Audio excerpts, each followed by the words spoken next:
gon' tune in cause it's showtime. Go ahead and call the gang up for the one time. Rap food rhyme, got them on the line. And my life's still great, I'm doing just fine. Hands up. Moving past the entertainment news, we got some video game news. Woo-hoo. So just to close this out and bring this full circle, Microsoft's purchase of Activision Blizzard has been approved. We're going to talk about some first looks at Spider-Man 2 that dropped yesterday. Discuss a little about the PS5 Slim. And then along with the PS5 Slim, Microsoft has also announced their diskless Xbox Series X console that should be dropping sometime in 2024. And Activision's Bobby Kotick teases that there may be a reemergence of Guitar Hero. Ooh. So I do want to start with the Guitar Hero thing. I have one request. I know we got these new gen consoles, and I know how everybody wants to be like super realistic and, you know, it's Guitar Hero, guitar songs. Don't come in here with no stupid ass controls. That's dumb. What do you mean? Like, I can't remember if it was Rock Band or Guitar Hero, but you remember they like revamped Guitar Hero? Not Guitar Hero, but like Rock Band for like Xbox and PS4. And they changed the way the controller worked. Oh, I wasn't a big. I loved doing the drums. I would argue just to do the drums. Are you talking about when they changed the keys? Yeah, so it's to like the flat ones to make it look like an actual guitar, and it was hard to tell which key you was pressing. Yes. Yeah. Like, okay. That's what I'm talking about. Don't do nothing stupid. I know we want to be realistic and like, wow, what if we made it look like a good... I'm cool with my green, yellow, red, blue, and orange button. Mm-hmm. I'm fine. Yes. Mm-hmm. I'm fine with it. Just, if they bring it back, don't do nothing stupid. 2, I want all the songs. I want all of them. Yes. I need a Guitar Hero Ultimate. I need a Just Dance catalog of Guitar Hero songs. I'm being dead where serious. you can like, they might do that. We're in the years of subscription services, so they might do like a Guitar Hero Plus, Living because everybody likes to say yeah. Plus. And in order to get the old songs or get the whole catalog, you pay a monthly subscription and you get to get the whole entire catalog. I completely see. If they didn't think about it, we just gave them that idea. Well, we've been giving a lot of people ideas. We've been touching that later because we've been getting in trouble. We've been giving a lot of people ideas, but that's my only thing that I have to say on Guitar Hero. And then going back to a conversation that we had about the Switch, this would be the perfect game to go on the Switch. If the Switch did right, if they brought back, yes, if they brought back Guitar Hero, if they did right, that will be the time that I get a Switch. So it really just depends on the controls, what that guitar looks like. And then if they're similar to how the Wii was, it depends on how they're going to have the Joy-Cons hook into the guitar. Mm-hmm. Because like with the Wii, it was like you just stick the little cord up the little stick. You're right. The controller and just put it in the guitar and go. I don't know how it's going to work with the Joy-Cons. Right, because the Joy-Cons don't have, unless they make something on the guitar, like, you know how the guitar has like the curve? And they make a piece of the curve, the Joy-Con, and you just click it in, and then that completes the whole guitar. I can see that. That'd be smart. They could do that. Or even the end. That's also why I think it still might be a little bit better on Xbox, because now that they own Activision, they can always make a proprietary guitar-style controller that got the same infrared lights and everything as the Xbox controller, make it real smooth. It's actually smart. Mm-hmm. Yeah. My only complaint is just about playability when it comes to content creators. And this would be something I could possibly only play on Twitch. Like I couldn't play this on YouTube because of copyright. Unless they have a huge... Because of the songs. So if they have a huge... that my only ask is that they have a catalog of royalty-free music that those who want to play on YouTube can. Because that's the same thing with Beat Saber. Beat Saber, I play that on, because, I want to play BTS. I want to play KDA. I want to play Lizzo. I want to play, Queen. They came out with a Queen pack. Mm-hmm. And you can do that on Twitch, not on YouTube. Now that streaming is so big, I think they might take that into consideration. I would hope they do, honestly. Because it's good marketing for their game at the end of the day as well. Mm-hmm. I hope so. That's a good point. We'll see if they go forward with it, though. I just don't want them to put TikTok songs on there. They're going to be there. You already know the shut down TikTok songs. They're going to be there. Don't put that on Guitar Hero. Because it was supposed to be rock music. It was Guitar Hero rock music. I beg you to not put those TikTok songs on. You got to do it for the kids. Put on DJ Hero. Bring that back. Yes, bring DJ Hero back. If y'all gonna do that. Yeah, DJ Hero was for like the hip hop and R&B, and they had cool mixes. You know, they did some cool mixes and mashups and stuff like that of classic songs and like 90s hip hop, all that stuff. And they even had like the Eminem. I don't know if it was also Jay-Z, but I know they had like the Eminem pack as well. So they had that's for the DJs for hip hop, R&B, Guitar Hero, rock. Let's keep it like that. The money on their mind, Guitar I can Hero. see it. If money's on their mind, I can see it. But I mean, but my thing. Let me call up Fall Out Boy and them right now and let them know y'all need. We need something. I do want to play Fallout Panic. I would like to play that. I want Fallout Panic. Oh my goodness, I want to play Paramore. I need Paramore. Oh, Green Day.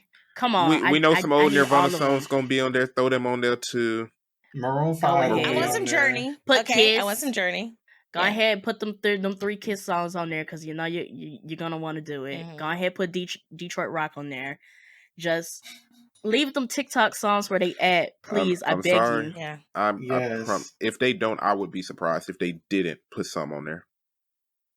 But how does that I would even boo with the biggest boo? That wouldn't fit. Yeah, it doesn't fit. I would be right behind you with the biggest boo of all time. If I see a commercial for a remaster or they're doing the Guitar Hero, that dance, and that's what I'm saying. That's what I'm saying. Yeah, baby, come give me something. They on the guitar. I promise. I'm going to cut it off. I promise you, I will. Save this. I'm betting $20. We're going to see one TikTok song on there. Really about 5. It's going to be about 5. If it's a TikTok rock song, I will only give it if it's rock. Yeah. But don't have, like any of the challenges and stuff like that. None of that on there if it wasn't a rock song.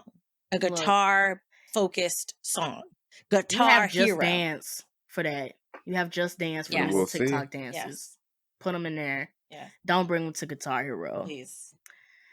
But keeping the topic on Activision. So Microsoft's purchase of Activision Blizzard was approved. About time.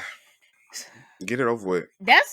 We've been following that for a while. Yeah, it's been like we all knew it was going through. It's almost 2 years, I think. 2 years? It's been 2 years. We've been talking about this since. I thought we've been talking about this since 2022. I thought it was longer than that. I thought it's only been a year. I thought it was like a year and so. I thought, a year and so, because we've been talking about this since 2021. Look, man, I'm just glad that it's over. I want to see what y'all do with the games. Bring back the good brands. Let me see what y'all do. I don't think they're gonna do nothing. Oh, it was initiated in January 22. Congratulations. Okay. Yeah. Congratulations to Microsoft, but it might be over with for Sony now. No, it might be over. I don't think so. You don't think so? Phil Spencer got up on a podcast and said that it doesn't make sense for them to try to compete with PlayStation and Nintendo. It really shows that, and a lot of the execution that Xbox has had just really shows that there are too many cooks in the kitchen, too many heads in charge of different things when it comes to Microsoft versus Xbox and gaming versus the PC and then the Game Pass mix. Mm-hmm. I feel like they are relying on Call of Duty because it's a big name and the big things that Activision can bring. But we've already seen the Bethesda acquisition and it's not really, you're not really popping with it. And I feel like, I don't think that they are going to compete. I think like I feel like they've given up. They have given up on competing with PlayStation, with Nintendo. And I just feel like they just have more that they've added to Game Pass. And I think that that's all that we're going to get. There's a lot of layers to this because here's the thing. Nintendo announced years ago that they don't see Sony and Microsoft as competition. And I will agree. I feel like they act like it though. They act like they don't see them as competition. But here's the thing. I want to understand their ideology. So are y'all saying it's more than gaming now, and Xbox is going back to when the Xbox One first launched, and they said we're competing with entertainment, that's why they integrated all that TV and stuff into it? Are you just competing for our attention? Because what are you doing now? Because I would agree. I feel like Microsoft hedges their bets on games. I feel like Bethesda, Starfield was their first bet, now the next Elder Scrolls is their next bet. Call of Duty is Activision's bet, because I doubt they're going to do anything with Overwatch and World of Warcraft for real, or Doom or anything really good with that. But they need, I feel like someone just needs to be in charge. Phil Spencer acts like he's in charge, but they need one person to come up with one legitimate plan. How are we going to handle Fable? What happened to Halo? What happened to all of these great franchises? Because they're just like DC. Oh, that Halo. They're the just way like they pooped DC. on this thing. Yes. Like, bro, Microsoft has exclusives. Sony has been dropping the ball lately a little bit, but they're going to come back with Ghost of Tsushima and everything else in this Spider-Man 2. Y'all can beat them, or at least compete. Y'all just got to make a plan. Just try. And that's the thing. I feel like they just need to try. I feel like they're not really trying. And this is where I get, because it's giving to me. I know you said DC, but I worked at Walmart, and it's giving Walmart. There's such like a difference in when you have somebody who's got a vision and this is their passion, this person, they've got this vision, this is their passion, and they're clashing and butting heads versus like, hey, let's unify. Let's make games a priority. Let's make exclusives a priority. Let's give people a reason to buy our console. And for years, they have not given people a reason to buy their console. I mean, I do have an Xbox. Shout out to Xbox for sending me an Xbox. But I use PC. I play their games on PC. You can play any of their games on PC if you have Game Pass. And then apparently, if you have the cloud, you don't even, like, you could do it through there. Like, instead of using Xbox and PC, you could use your browser. So it's like you're diminishing the value of your own console. You're stepping on your own foot. And yes, for the consumer, Game Pass is great. But for your business, it's not. And the fact that you're bringing in Activision on this, and we are watching the Bethesda thing right now. We are viewing this debacle as it's crumbling. And I have no faith. Starfield, here's the thing. I enjoyed Starfield, and it's only because I'm a fan of Bethesda that I look past the stuff. But when I started looking at the reviews, I was like, the travel was atrocious. The flying is atrocious. That was really bad. I don't remember too many of the characters' names. The story was dope overall, but there are some characters I could care less about, and I just can't even try to force myself to care about. They were doing a lot with the Outpost, because I didn't even really make them for real. I just stayed in Starship creation, and that was their saving grace, being able to create your own ship. Like, but that's not Xbox. That's not Microsoft's full fault either, though. But Starfield was already in development before Bethesda got acquired. If anything, could have came out worse. But Redfall. Look at Ron's face. That ain't even worth mentioning. Look at Ron's I feel like that's the Xbox. That goes back to like the whole Disney MCU situation. I think that's what we're getting here. Is like Xbox as Disney and Bethesda as MCU, and being limited by your oppressor. I couldn't find any other word.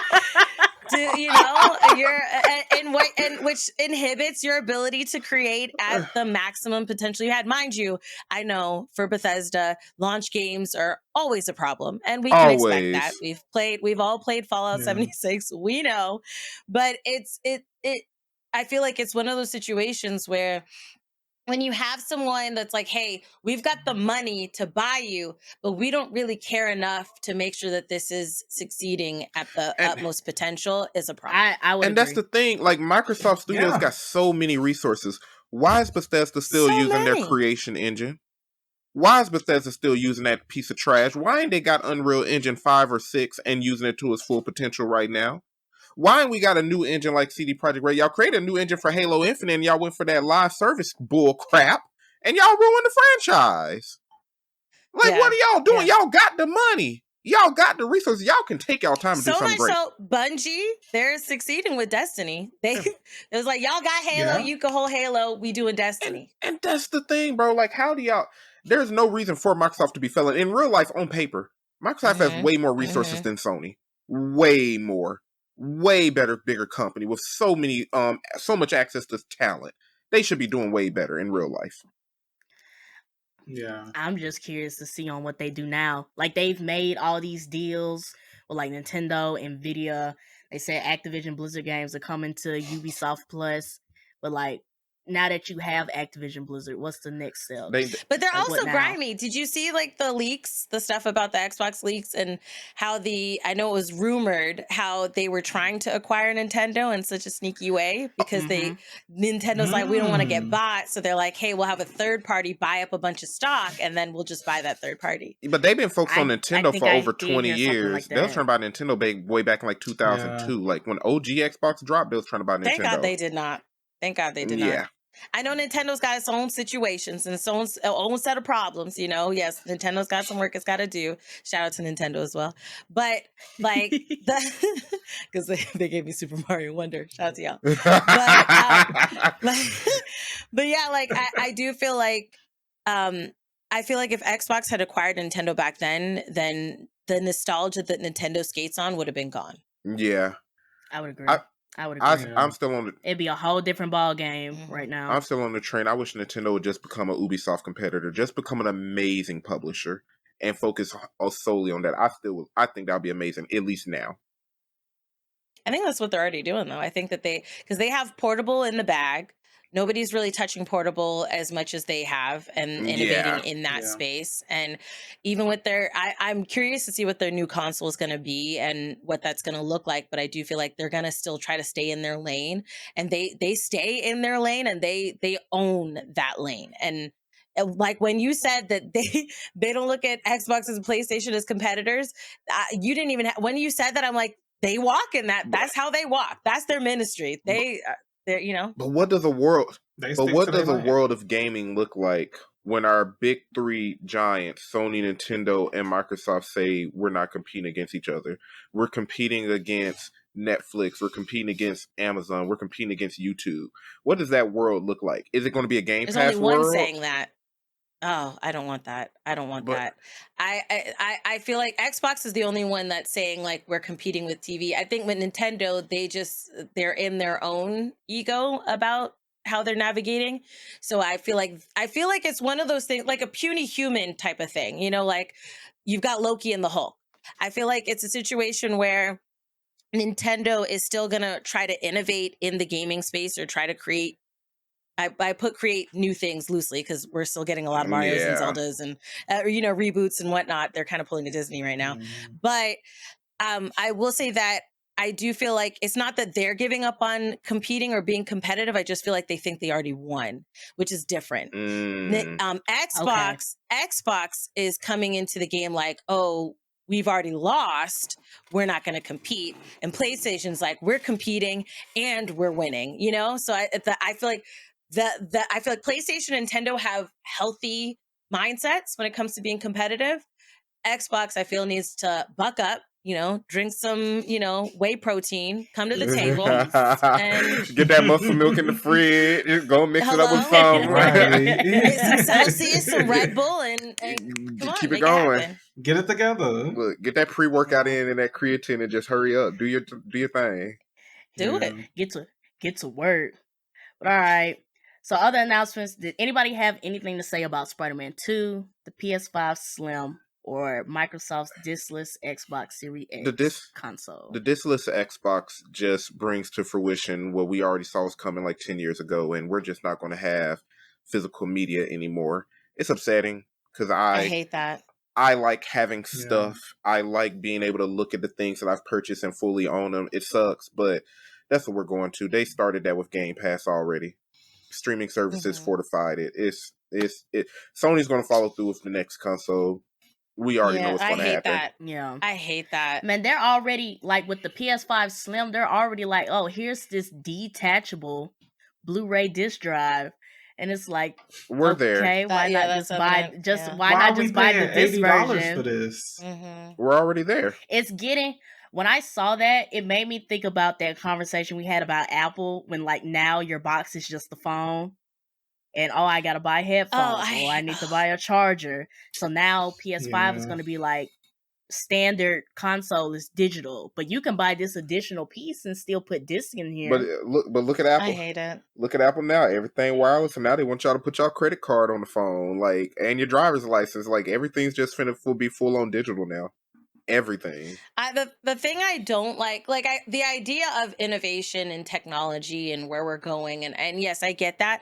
My problem is when you have situations, the infrastructure is not there for it to be fair for everyone. Yeah. When it comes to internet access for licensing, like if we have an outage in our area, because I live in Florida, we get hurricanes, we get storms, we get power outages is a normal occurrence on a monthly basis, and we are in a first world country. And when that happens and you don't have access to your internet, let's say the internet gets knocked out because some storm happened and that tower is gone, I can't play my PlayStation games. Exactly. And that's stupid. And that sucks. So you're pigeonholing people into an infrastructure that is not there yet for it to be fair. Because we pay $70 for games. There is no reason that when my internet is off that I cannot play the game. Exactly. And even if you have the physical disc, some games you still can't play, which is wild because you have to be signed in. Yeah. And we pay into you asking, you're like, hey, we need to raise the price of games because it costs more to make them. All right, we got you. But now we can't play them. That don't make no sense. Yeah. Exactly. Because Mortal Kombat 1 connects to that server every time you start it up. Look, my internet. All it's gonna take is that one good hacker to just come by and wipe everything. That's my whole thing. I just like owning physical media. Like, maybe I'm a dinosaur, maybe we just getting old, but there's something about just being able to look at the things you own and like be able to appreciate them. Like a completed game, and you look at the case as like a trophy. It's like this was the 60 hours that I paid for, and it was fun, and I can be reminded when I look at it. Hey, they about to start doing like the DVDs and stuff, and the case is not about to have no games, and it's just steelbook. They're already game. They're already doing that. There are collector's editions discless games now. You want the statue in a nice box, get it, and we'll send you a download code. Like, what? What? Oh my gosh, bro. Like, materials are getting cheaper to use to make. Inflation is happening. It's wild, and this is kind of like a side tangent, how things are all contingent upon each other and how industries in different mediums are affected. Like the price, gas goes up, the price of eggs goes up, the price of making a game goes up. And it's like these things are not one in one, but they're layered upon each other. And I do feel like there's also that echo of being competitive as a business. You have Twitter and all the stuff that Elon has been doing. And then you've got Instagram being like, hey, we should also charge for people to get verified, Ooh, so it's like, there we go. Yeah, it's weird how these things are kind of, and then now he's thinking about testing if he hasn't already. I think he might have started it, but they said they're testing it in New Zealand and the Philippines. We already guessed that. Okay, see, that is. Do you guys curse on this channel? Oh yeah, let it out. That's fucked up. Be yourself. Let it out, Christine. That's fucked up because Philippines doesn't have a solid infrastructure for internet, and you were going to charge them. It would make more sense if you were going to do it in like America. It's only because they don't have the resources to complain as big as we can. That's how I see it. Because they don't have the infrastructure to it. It's keeping the little guy under your foot. And that's because Netflix did the same thing when they tested their password. They tested it in like they were doing testing like Peru for that password sharing stuff. It was somewhere random. Yeah. It was somewhere random. And then Disney's password crackdown, just to get into that, they're saying the crackdown starts November 1st, but the crackdown in November is for customers in Canada, and then they're gonna see how that goes. That makes more sense. Canada's huge. It can. Yeah. But before we go to that, Spider-Man 2. I need you to mute up, policeman Ralph. Oh, is that him? I need you to mute up because they doing a drug bust over in your neighborhood. It's funny talking about Spider-Man. It just like came up, and all these police outside. They're waiting on Spider-Man to get there. But I'm loving Spider-Man 2 in a non-spoiler way. I love the upgrades because, like I was telling you guys before we started recording, I had finished number 1 right on Wednesday, and then took a break, and then Friday started with number 2. And I feel like the way that it's really cool when you see the way that someone's like, hey, how can we make these things better?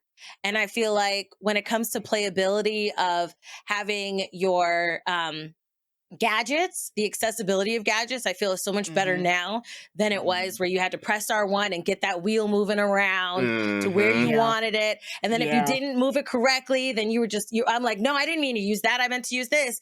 But having it be symbol based, I like that.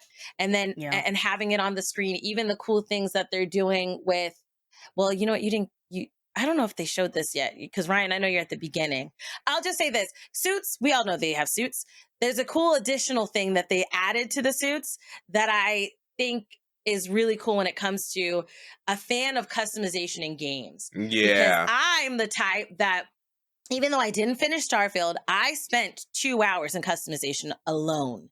I didn't finish FIFA. I stayed with an hour and a half in customization alone. I love character customization. So they're not anything like Starfield's customization, but adding additional individuality that you can have. I love that. I do feel like, obviously it's day one, so there's glitches. You got people running into just staying and still running. My sound went out. Same. I was playing a mission yesterday and just the sound went mute and I was like, is it my TV? So I went to the home and I started hearing the PlayStation clicks and I was like, yo, it's just gone. If it wasn't for the likes of IGN and GameSpot doing reviews and spoiling everything, I would wait like 2 weeks before playing any video game that drops nowadays. Forget the day one update. I need a 2-week update patch. Yeah. But I mean, overall, the whole game quality has gone down. It's like, yes. It's like, it's yes. In some ways, and in some ways, no. Yeah. Because it's like they're doing Character a lot. design has definitely went down. Yeah, like I understand they're doing a lot, but I remember somebody was even comparing like, what was it, Skyrim or some Bethesda game back to when Morrowind dropped and like older Grand Theft Auto games. And you could see like the creativity that went into like NPC controls and dynamics, how NPCs act during the day versus the night. And you got games now like when not OG Cyberpunk, Starfield, where like you aim a gun at a regular NPC and they don't react. But we was having that in games in the early 2000s. What happened to like that quality? You know what I'm saying? Like y'all want God raising graphics. What happened to just the quality of engineering behind the different components in the game? Because that's what they call them now. Like I was like, I don't even care that the light can come through the trees. Light tracing. Ray tracing. I've seen some people call God rays and all that. Like I could care less about that if the NPCs don't even function correctly. You know what I mean? I will say not to spoil or give too much away, but there are I will say that the NPCs in this game talk more. That's one thing. Yeah. And the regular thugs, their dialogue, it gets one of them was like, oh, I got this new haircut. I hope it doesn't look weird on me. I'm like, what are we talking about? It was really, but it was funny. However, there are some NPCs that are actually smarter. And I really, really enjoy this. There's some of them, because in Spider-Man, it's kind of like Metal Gear where you can do stealth or you can like run and gun if you want to, depending on however you want to do it and how you want to execute the game. And I am playing it on hard. So I don't know if that affects it as well. But there are moments where, you know how like you're trying to split them up so that way you can maybe do perch takedowns or whatnot. Take them out. Yeah. Some of them have gotten smarter where they'll be like, all right, I watch your back. Oh, he's trying to split us up. Let's stick together. Like that's some of the stuff they're saying. And then they were doing that in Batman. They were doing that in Batman, though. One of them, I had to redo a mission because I was trying to split them up. Like, I took down everybody else. I was trying to split up this group of 3. And I was like, okay, I'm going to hit one on this side. I'll hit a thing on this side to split them up. And then one of them's like, wait, listen to hear where the web is coming from. And they looked up right at me. They be getting me. Yo. I like that's dope. That's innovation. They were like that in Batman, though. Like when I used to be picking people off, because I haven't seen it yet in Spider-Man, but like in Batman, when you used to do perch takedowns, they used to be able to find the guy who was like, hey, he's trying to split us up. Everybody would come together in this one little group, and I was like, no, separate now. Yeah, I like that. They're getting a little smarter. Yeah, I've definitely been enjoying Spider-Man. The gadget and the special move loadout reminds me of how they did Hogwarts Legacy, because it was kind of the same thing. Yes. where you press R1 and then it's just the buttons match whatever spell that you're trying to do. Well, The Witcher used to do a good job at that as well in The Witcher 3. Yeah, I like how it's on both sides though, because on Hogwarts Legacy, it was like you have 3 different loadouts and you just have to scroll. You have to press R1, find the one you want, fluid. then press the button. It was real smooth. Yeah. If you had it teed up, yeah. I will say that one thing that is the same is like these people should have been see you. Like when in some of the buildings that you're doing these stealth missions in, like these people should have been seen. Like just look up and see things. They should have seen. You know, it's ridiculous how it takes so long for them to find you. Exactly, because I was just thinking, I was like, I've been like perching up a lot of people and taking out a lot, and you guys are just still just walking around here like it's still like 10 people in this room, and it's really only 2 of y'all. But that's like with almost any stuff game, because you're right. It's like, come on now, you had your homeboy Polly over here and your homeboy Ronnie over here, and they gone, and you just walk around like, hey. Must be quiet. I hope nobody's in here. We must stop talking. I hope nobody's in here. He must have went to the bathroom. like everybody went to the bathroom. All 10 bathroom. of them went to that bathroom. Ain't y'all on guard duty? Right. But it'll be funny, like where they'll be in the middle of a conversation and I'll zip them up and they'll say, wait, where'd he go? He was just right here. But it's like, if you should just look up. Like, why are we not going? Like, where is he? You know? He's right above you. Yeah. Man. I don't know, but I've been really enjoying it. My plan is to get back into it after this episode. Same. So I'm gonna give me some Wingstop and get back into it. He gotta get him some food first. I feel you. Yeah. We gotta eat first, then we back to it. The whole thing though is like Christine hit the nail on the head. They keep on trying to go the safe route, but the safe route ain't been working for the past 5 years. It ain't been working. The only good live action. Yeah, which one did you guys like?